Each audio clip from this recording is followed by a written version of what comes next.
ગોર બાપા આપણે હવન કરાવવાનું છે અને તમારે જ હવન કરવા આવવાનું છે, તો મુહૂર્તે કાઢી રાખજો અને માલ સામાનની સામગ્રીની લિસ્ટ તમે મને આપી દેજો, એટલે હું માલ સામાન ઘરે પુગાડી દઉં અને જે માલ સામાન નહીં મળે ને ઈ તમારે લઈ આવવાનો રે. તો ભાઈ આવા ત્રાંબાના ત્રાસ છે ને શાલ લેવાના છે, બરોબર? રમેશભાઈ આ હવનની સામગ્રીનું લિસ્ટ છે, ટાણા હાર પુગાડી દેવાનું થાય છે, બરોબર? એટલે બધી ઠેકાણા મારે જ જોડવાનું. કાકાના છોકરાઓને કેવા હાટું રાખ્યા, એને કામ શીખો ને. કાનમાં અમારો હવન છે એટલે 2 માંડવા બાંધવાના થાય, તો ઈ ઓર્ડર હું તમને આપું છું. આલ્યો એડવાન્સ પેમેન્ટ, ટાણા હાર પુગી જાયજો અને ગાડલા પુગાડવાના રહે એક દી અગાઉ. રેડી? 10 ગાડલા લઈ આવી. હું છે ભાઈ, હું તકલીફ પડી હિસાબમાં? જો અધવૈસે હિસાબ માંગો હોય ને તો બધો સામાન લઈ આવવાનો. એક તો કામ કરી દે, એમાંય તમે સામે ટક ટક કરો છો પાછા. માલ સામાન મારે જ લેવા જવાનો, કોઈ હલે એમ નથી. હાલો ને ભાઈ, હવે ગાડી આપો ને. સીનું વાળાને કહી દીધું કે નહીં?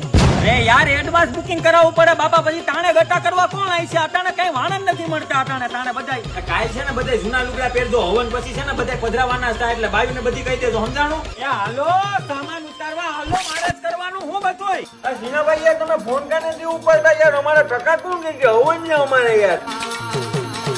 લા ભાઈ, 9 બાજોટ લેવાનું કીધું તો આ 3 બાજોટ લઈને હું આયલો આવ્યા. સાઈડમાં મૂકી દે, બીજા 100 લેતો જા ઝડપ કઈ. ભાઈ કાલના જમણવારમાં છે ને કેરીનો રસ રાખવાનો છે, કેમ કે ઉનાળા જેવું છે ને, એ લોકોને તકલીફ ના પડવી જોઈએ જમવામાં, સમજાણું? હવે બધા ખાટલામાં ખડકાઓ, સવારે વહેલું જાગવાનું છે પછી. એટલે યાર કોઈ ગોર બાપાને તો તેડતા હોય યાર. હાલો ભાઈ, ફૂલ જવાઈ ગયો ને આ સાણા જવાઈ ગયો, જલ્દી ફુગાડી ગયો ખેતર જડો.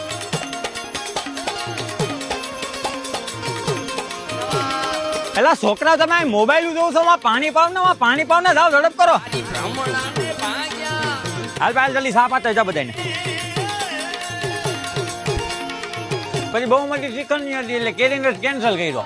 લાંબુ વાહન કરવા દે. સારું એવું જોકો આવ્યું તો ભાઈ.